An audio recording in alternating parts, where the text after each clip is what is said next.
Penetapan Undang-Undang Nomor 1 Tahun 2025 tentang Badan Usaha Milik Negara menyisakan pertanyaan besar dalam agenda pemberantasan korupsi di Indonesia. Dalam ketentuan terbaru yang mulai berlaku sejak 24 Februari 2025 ini, para direksi, Dewan Komisaris, dan Dewan Pengawas BUMN didefinisikan bukan sebagai penyelenggara negara.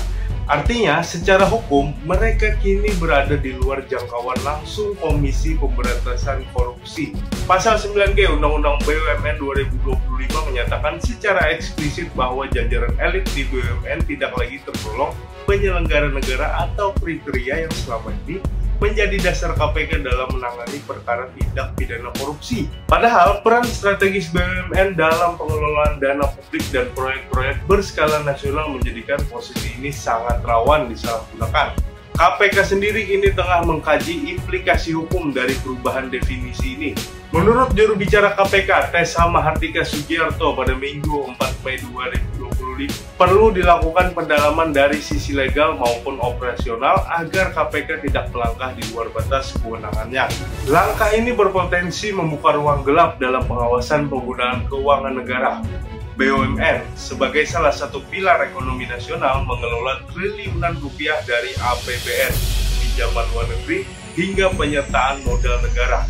Dengan status baru ini, pertanggungjawaban hukum para pejabat BUMN berpotensi jatuh ke tangan aparat penegak hukum lain, yang selama ini justru dinilai tidak seefektif KPK dalam menindak korupsi kelas kakap. Situasi ini juga menimbulkan pertanyaan atas komitmen negara dalam menutup celah korupsi. Presiden Prabowo Subianto sebelumnya menyampaikan keinginannya untuk menghapus kebocoran anggaran. Namun, apakah perubahan undang-undang ini sejalan dengan semangat tersebut? Atau justru memperlemah sistem pengawasan yang selama ini dijalankan KPK? Lembaga anti rasuah kini berada di persimpangan jalan, tanpa perubahan definisi dalam undang-undang atau perluasan wewenang.